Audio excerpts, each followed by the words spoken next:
Assalamualaikum warahmatullahi wabarakatuh. Selamat pagi anak-anak hebat. Apa kabarnya hari ini? Alhamdulillah, luar biasa. Allahu Akbar. Semoga kita semua selalu dalam keadaan sehat ya anak-anak hebat. Nah, sebelum kita mulai belajar, kita berdoa dulu ya. Bismillahirrahmanirrahim. Doa selesai.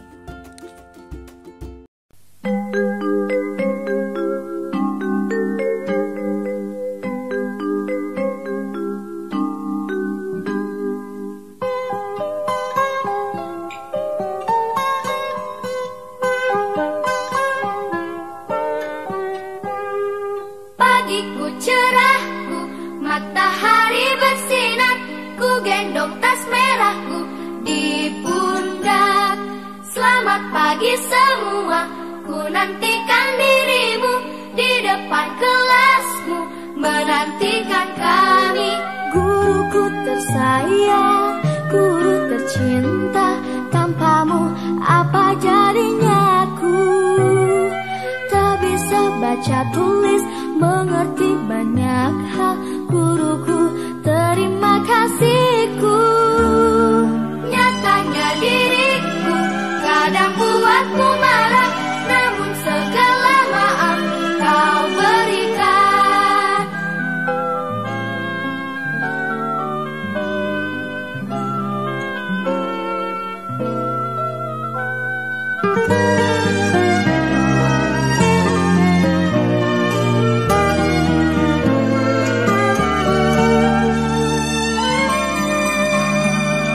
Selamat pagi semua, ku nantikan dirimu di depan kelasmu, menantikan kami. Guruku tersayang, guru tercinta, tanpamu apa jadinya aku?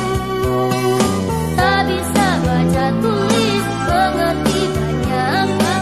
Guruku, terima kasihku.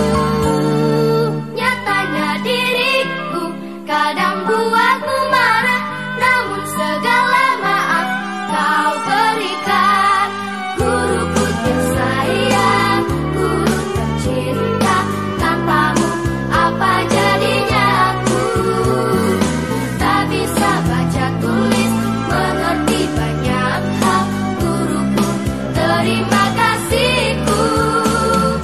Guruku tersayang, guru tercinta, tanpamu apa jadinya aku? Tak bisa baca tulis, mengerti banyak hal. Guruku, terima kasihku.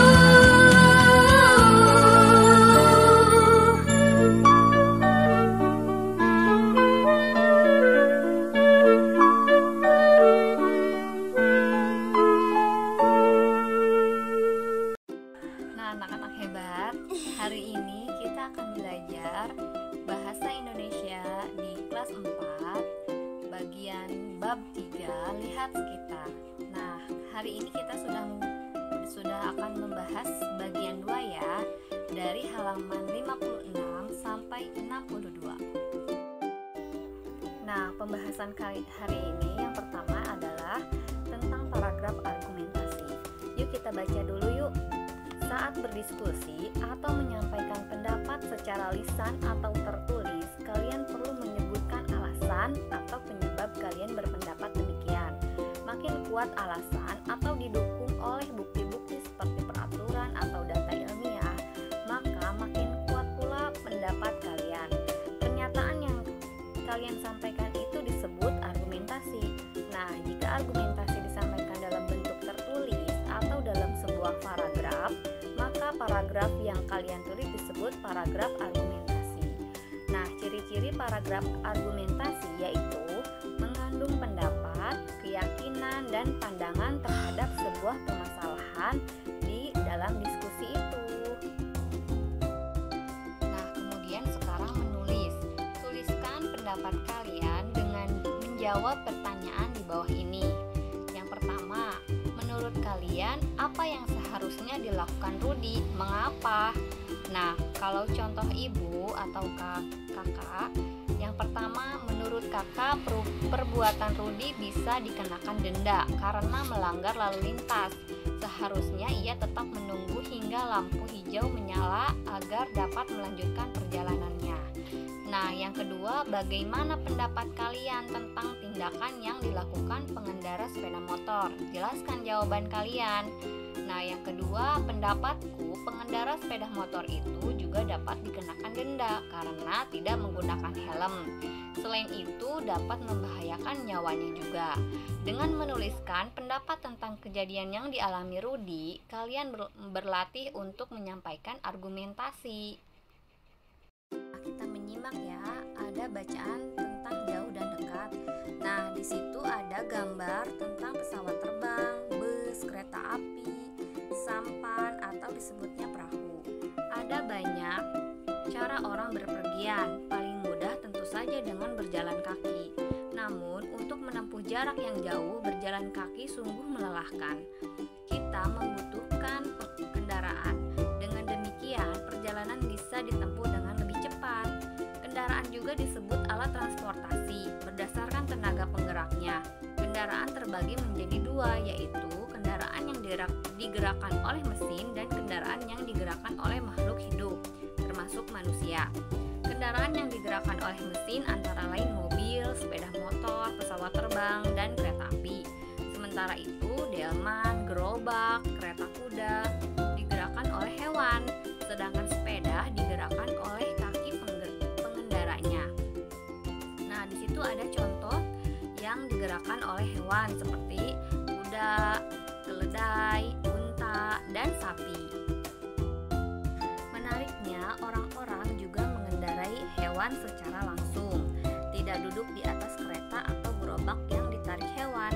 Hewan yang dijadikan tunggangan ataupun sebagai penarik kereta biasanya memiliki kelebihan seperti kuat berjalan jauh, kuat membawa beban, atau mampu berlari kencang.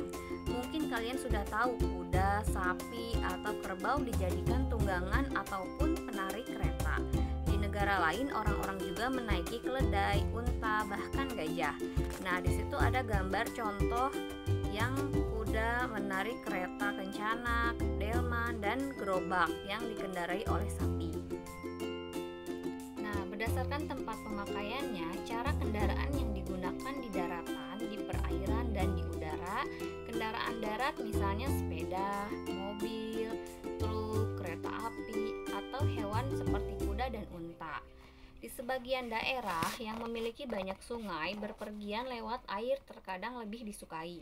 Walaupun sudah ada jalan raya, banyak orang di sana yang tetap memilih lewat sungai. Alat transportasi di sungai antara lain sampan, perahu cepat, atau kapal. Kapal yang berukuran besar bahkan bisa mengarungi lautan. Nah, ada jenis kendaraan yang mampu melintas di udara, ada helikopter dan pesawat terbang, kecil ataupun besar. Ada pula kendaraan yang sampai keluar angkasa, disebut pesawat luar angkasa. Nah, sekarang kita berdiskusi ya, mendiskusikan bacaan yang tentang jauh dan dekat. Berdiskusilah membahas topik kendaraan. Sebelum berdiskusi, kalian boleh mencari sumber bacaan lain tentang kendaraan. Saat berdiskusi, acungkan jari untuk meminta giliran. Berbicaralah setelah dipersilahkan oleh guru. Nah, yang bagian A, apa saja alat transportasi yang dapat digunakan di sungai atau di laut? Adakah yang sama? Nah, yang kedua, tahukah kalian alat transportasi darat yang disebut dokar? Apa yang dapat kalian ceritakan tentang dokar? Bagian C, di sebagian daerah perahu disebut sampan. Apa sebutan untuk perahu di daerah kalian? Dan D, menurut kalian mengapa ada bagian banyak jenis kendaraan? Nah, Ibu jawab ya. Yang pertama ada sungai yang apa saja sih alat transportasi yang dapat digunakan di sungai atau di laut? Nah, ada kalau di sungai itu ada getek, perahu atau sampan. Nah, yang di laut ada kapal feri, kapal nelayan, perahu yang dapat digunakan digunakan baik di sungai maupun di laut. Namun perahu di laut biasanya memiliki perlengkapan lebih lengkap. Nah, tahukah kalian alat transportasi darat yang disebut dokar? Apa saja yang dapat kalian ceritakan tentang dokar? Nah, dokar adalah alat transportasi tradisional beroda 2 dan menggunakan tenaga kuda. Pengendalinya disebut kusir. Nah, yang bagian ketiga, di sebagian daerah perahu disebut sampan. Apa sebutan untuk perahu di daerah kalian? Nah, di daerah Ibu di sini disebutnya getek atau enggak sampan juga, atau perahu sungai gitu ya. Nah, yang keempat, menurut kalian mengapa ada begitu banyak jenis kendaraan? Kendaraan menyesuaikan dengan kebutuhan serta daya angkutnya.